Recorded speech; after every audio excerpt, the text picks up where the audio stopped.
let us move on with the Q&A session. Audiences can ask anything related to ZMW or the sharing discussions with Dr. Salasia and Dr. Azmi just now in the chat box. What should we do or prepare if we got a job, but the working environment was very toxic in a way that can affect our mental health? Maybe Dr. Salasia have anything to say? Okay, I will answer that. Perkataan toxic tu memang very challenging word lah. And then like it or not, sometimes it happens in our working world. Not say especially, it also happens in corporate world. And when you are faced with a toxic environment or toxic people, kan? Okay, for me, in my experience, number one that I do is I don't take it lightly. Take it lightly, maknanya bukan terus take action, but I don't take it lightly. Sebab ada juga some advice yang people tell you that if you are faced by toxic environment, try to be positive and then forget about it, or leave the situation, leave the group of people. I don't recommend that. In my experience, and I do also human caring or human development. So when I'm faced with toxic environment or toxic people or toxic situation, I won't take it lightly. I don't ignore it. You must face it and take action, but not harsh action. In a corporate world like mine, we have procedures. And I'm sure when you go to your working world, whatever company that you're working with after this, you will have procedures. Companies will have procedures and policies. So you have channels, how to address the toxic environment. And when you go to this procedure, they will guide you and advise you on what to do with it. So you, in my advice is, you don't make conclusion right there and then saying that, oh, this toxic environment or toxic people or toxic situation, I can handle it, I can ignore it. Be tough person kan, macam tu, I don't advise it. You must take action, walaupun action too small. But this must be discussed with the management. Or kalau macam kita tak sikit-sikit je nak toxic sikit je nak mengadu, toxic sikit je nak mengadu, nanti company pun penat jugalah kan. Maknanya we are a professional company, we want to make business, so kita tak nak melayan terlalu banyak aduan yang membuatkan staff rasa tak kuat kan. Tapi like I said, we must talk to someone first, like our mentor or our friend, and put marks, or what I mean is make notes out of it, like some kind of evidence that you have talked about the toxic environment. But after when you talk to someone, for example your friend or your mentor or your superior, you choose lah yang you comfortable lah, tak adalah terus pergi ke big boss, or using the human resource punya policy and procedure, then you will know what to do next. For example, after discussion, kita tengok macam mana toxic environment dekat office tu, and then the severity. Kalau the severity in your opinion and with your consultation tadi, you rasa you boleh handle it, then we handle it, but record it. Don't ignore it. Okay. But if the toxic environment and the toxic situation or toxic behaviors too affects your work and your mental health, for example, right now, just now you said, then there must be certain action to be taken. Certain action pun you tak boleh ambil sendiri. You kena ada company, because you're talking about working environment lah kan. Kalau macam your personal life tu, you discuss with your family lah. But if in a company, you must discuss with the management. Bukan top management, maknanya kita ada procedure and policy. So that is my advice. Don't ignore it. Jangan tunjuk hero, because it will affect your mental. So always find a room to discuss with your friends, your colleagues, your superior. Tu dia punya hierarchy lah, ranking macam mana you nak seek advice and seek help. And then baru you pergi dekat HR, and then baru you pergi dekat top management, ya, you know, macam tu. Tapi these steps ni, it's up to you. You sendiri rasa severity of it. Kadang-kadang you nak terus cakap dengan your superior, you ada basis, then you discuss about it. I found that in my experience, people yang keep ignoring kan, kata I'm strong kan, keep ignoring toxic behaviors that will affect your mental. At the end of the day, it will affect your mental. So tak boleh ignore. But I found that some people come to me when I was not in strategic management at that time. I was in human resource. So when they come to me, at least kita boleh bincang. What is the solution? To ignore ke? Ignore first time ke? Boleh juga. Ataupun to watch the situation dulu ke? Pun boleh juga. Or take disciplinary action pun boleh. And don't be afraid. Big companies like UUM Land and many other companies out there, diorang akan, employees are covered or protected by law. Don't be afraid. Ada company law pun ada, labor law pun ada, industry relation law pun ada. So it's very important to make sure that you're happy at your work dan dia tak affect your mental health lah. So that is my advice. Address it and deal with it. Don't ignore it. Boleh saya sikit, MC? Yes, sure. Okay. Apa yang Dr. Salasia cakap is very true. Actually, you kena ada 4. Yang tadi saya cakap 4 tadi, dia punya 4 yang saya tak cukup masa is involves mental health yang toxic yang ditanya oleh our guest. Kita ada IQ, which is intelligent quotient, ya, IQ kita. Kita ada emotional quotient, EQ. Ada. Kalau kita tak ada, at that time mental health kita bipolar ke, kita depressed ke apa ke, you have to seek someone's advice. Orang yang ada EQ, yang ada emotional quotient, macam Dr. Salasia cakap tadi, you kena cari orang yang ada EQ. Kalau you sampai mental health seteruk-teruknya sampai nak bunuh diri, itu involves SQ, spiritual quotient. So you kalau tak ada spiritual quotient, tak cukup jumpa somebody yang ada spiritual quotient. Jadi know the direction. Toxic is adverse quotient, the last quotient, which is AQ. Adverse quotient ni situasi yang membimbangkan, sesuatu yang the big problem, the toxic and whatnot. So how you address AQ? If you don't have it, you you seek someone who has, you know. Examiners. Sekejap, zaman ni call pula. Sekejap, saya silent phone. Sekejap. Cakap dia tengah ni. Apa nama, where was I? Adverse quotient. Kalau, I think Dr. Salasia tahu, even the Prime Minister, dia seorang dia tak boleh handle. That is why he has ministers. He has to choose a minister yang ada emotional quotient, satu minister yang ada spiritual quotient, satu minister yang ada adverse quotient to help him. Sama macam apa Dr. Salasia cakap. Jadi jangan kita put everything macam kita nak jadi hero, as Dr. said. Jangan. You have to refer to others yang boleh bantu your IQ, EQ, SQ and AQ. Thank you. Thank you, Dr. Azmi. Thank you to Dr. Salasia. So I have 2 questions that is directed to Dr. Azmir. So it is in Malay, this one. Bagaimana untuk meningkatkan kemahiran kompos lagu? And also another one is how to step into the industry as a new record label. Okay, the first question is how to compose, yeah? Composition, actually, nobody can teach anybody how to compose. If I teach Dr. Salasia how to compose, it is my composition, it's not hers. Jadi I can teach the techniques of how to compose, but composition has got to come from the person himself atau herself.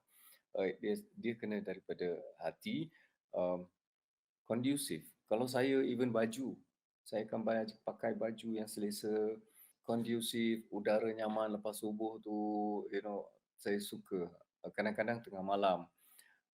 But composition kena dari hati, bukan dari akal sangat. Composition ni ilham daripada Allah. Setiap lagu ciptaan Azmi, tapi sebenarnya bukan ciptaan Azmi, ciptaan Allah Ta'ala. Tapi saya tak boleh tulis itu. Komposer Allah Ta'ala. Ilham daripada dia. So pinjam nama saya hanya seorang tukang buat lagu. Jadi ilham daripada Allah. Hari ini nak bagi lagu sedap, sedap. Besok tak sedap, tak sedap. So there is no question of how to teach. You have to know the chords, you have to know the melody. Buat melodi dulu. Selalu buat melodi dulu, jangan lirik dulu. Because kalau lirik dulu, yang suku kata tersekat. Melody dulu, you can fly the melody. La la la la la la la la la la la la. Then buatlah kata-kata dia. Tetapi kalau you buat uh, engkau tak perlu aku engkau tak perlu aku ingat, contoh. Engkau tak perlu aku ingat. So, dia takkan betul. Dia mesti tersekat. So your creativity tersekat. So always do the melody. Let the melody fly. Let the melody fly. And then lyrics come in later. Jangan ada ayat tergantung. Jangan contoh macam saya cakap tadi, ayat-ayat tergantung macam contoh namun harusku akui. It is tak salah. It is poetic license, boleh. Tetapi jika kita tahu musical law, namun potong, rusku akui, jangan. Composition is not only melody. Namun ku harus akui adalah lebih sedap didengar. Instead of namun terbalikkan jadi namun ku. So one note, pam pam pam, three notes. Jangan putuskan. Tetapi tak salah nak buat namun harusku, orang faham. But ia akan menjadi lebih indah jika ditukar kepada namun ku harus akui. It is proper way of doing things. Jadi composition, let the melody fly. Nombor 2 tadi apa, MC? Lupa. How to how to step into the industry as a new record label. Record labels now revenue dah lain. Dulu kita jual CD, kita jual cassettes. But now revenue is digital. You have YouTube, you have Spotify, banyak lagi. So the revenue comes from digital sources. Record label, anyone can set up a record label, set up a company. Revenue masuk, but the cost involves promotion. Promotion ada cost. Now of course with social media, lesser cost. Tetapi just set up a company and then find an artist. Kalau you tak ada artist, macam mana nak buat record company? You ada record company, you ada restaurant, tetapi you tak ada tukang masak. Berarti you tak ada produk. You tak ada, bukan tukang masak, you tak ada kuih, you tak ada makanan. Serve. No, what's the point of buka kedai roti kalau tak ada roti kat situ? So you have to cari penyanyi dulu. Dan penyanyi kena yang bagus lah. Very very good. Bukan yang nyanyi sedap. Saya tak suka penyanyi yang menyanyi sedap. Saya suka penyanyi yang menyanyi merdu. Jadi merdu dengan sedap are two different things. So in order to buka satu record company, you have to have product. Produk mesti merdu. Dah ada produk, then refer lah. Use your IQ, intelligent quotient, refer pada orang. Macam mana aku nak set up company, this and that, procedures. But you ada produk boleh jual. You tak ada produk, no point buka record company. But good question. Thank you. Okay, thank you, Dr. Asmir. Also, I would like to add that ZMW also holds a entrepreneur program where we teach the entrepreneurship part of music. So if you like it, you can contact us. ZMW is welcome to accept any students that want to enter the entrepreneurs program. Just contact us and we will guide you from that. Okay, so I have another question. Also in BM, nasihat kepada fresh graduate yang ingin mencari pekerjaan pada zaman ini. Thank you doktor, thank you. Nasihatnya kena follow palm. 4 benda tu mesti ada. Dan kalau macam busy sangat kan, tak boleh nak hafal 4 kan, hafal 1 je lah, preparation. Memang kena prepare. Itulah caranya untuk you all out there to get your dream job, to get a job that you want. Preparation tu bermacam-macam lah yang macam saya cakap tadi kan. Kalau tak prepare, susah. Kita tak boleh, I think not just about getting a job. Macam Dr. Azmi cakap pun tadi, Dr. Hisham pun cakap tadi kan, maknanya in whatever we do, kena ada kesungguhan kan. Dan dalam kesungguhan tu perkara pertama dia bukan planning kan. Nampak macam planning kan, tapi sebenarnya preparation. Kalau kita prepare diri kita kan, learn from online classes or learn from your lecturers, learn from seminars, Google pun boleh, talk to your mentors or to your family, your parents kan. You prepare yourself, insya-Allah lah, insya-Allah. Tak boleh janji lah sebab yang menentukan Allah Ta'ala, tapi Allah Ta'ala pun ada cakap, kalau you berusaha, you akan dapat. Tak ada pun cakap kalau you usaha, you kadang-kadang tak dapat. No, you akan dapat. Then kalau you prepare, tak ada reason you tak akan dapat. Itu cara dia untuk dapatkan in general lah. Untuk dapatkan your dream job. If you prepare, mintalah. Company contohnya UUM Land atau company-company yang lain, kita akan dapat bezakan ni budak ni well prepared. Dekat universiti dia dah belajar-belajar tu kan macam ni, and then the person, the skills that you need nak post pandemic nanti. Dan dia dah ada all digital technology skills, and then dia dah ada resume skills, dah ada interview answering skills kan, all preparation intact, insya-Allah memang akan dapat in general. Dr. Azmi?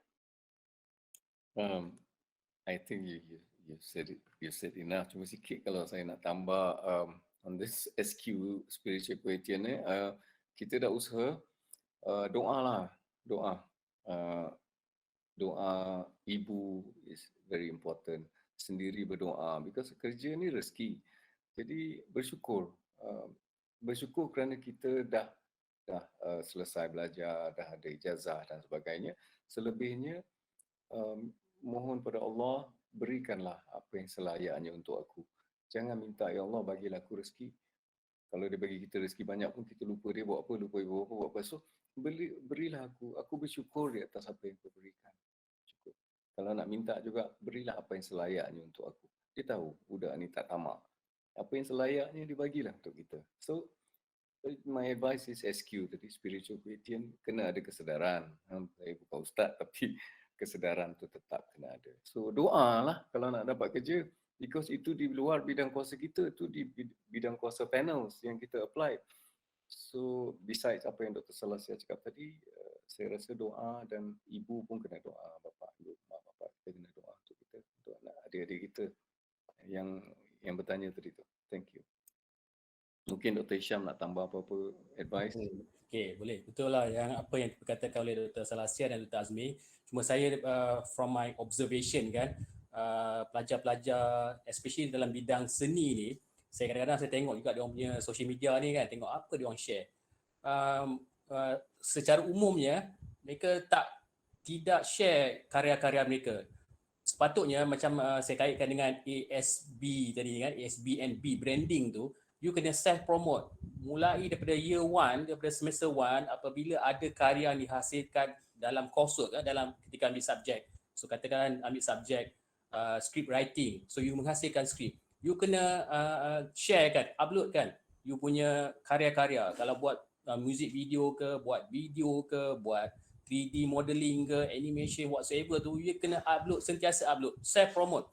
Saya rasa macam pelajar kita ni dia malu, mungkinlah, saya pun tak pasti dia malu nak share dia punya karya. So macam mana orang luar nak tahu kan? Jadi social media mereka tu lebih kepada nak benda-benda yang tidak ada kaitan dengan dia punya dia punya strength, dia punya strength tadi ni. So saya punya saya punya advice seperti yang Dr. saya cakap tadi, preparation, salah satu preparation adalah promote yourself. Macam mana promote karya lah. You punya hasil-hasil yang telah di apa ni di you punya produk-produk yang telah dihasilkan sentiasa kena upload. Tapi dan tak boleh sekali-sekala, dia kena konsisten. Kalau katakan target every month tu mesti ada satu self promotion. Tak apalah orang kata dia ni tak apa-apa sangat dapat subjek tu dapat B+ je, tapi apa ni tergege nak share. Ignore yang ni apa ni toxic ni, ignore. You share because from there nanti you can start improving. You rasa macam makin yakin and then you punya karya pun makin meningkat. So apa ni standard tu akan slowly meningkat dari masa ke masa. So self promote your karya lah, yourself through your karya. Terima kasih. Okay, thank you Dr. Salasia, Dr. Hisham and Dr. Azmir for the Q&A session. It is already 1:03, so we need to close this seminar. I'm so sorry. Okay, so I would like to thank you so much Yang Berusaha Dr. Ahmad Hisham bin Zainal Abidin, Dr. Salasia Abbas, Dr. Muhammad Azhar bin Abu Bakar or Dr. Azmir, Dr. Shamsul especially for all the help to make this program happen, and our audiences who spend their time to attend this seminar. Audiences, don't forget to like, subscribe and follow ZMW Asia on YouTube, Instagram, Facebook, Twitter and TikTok.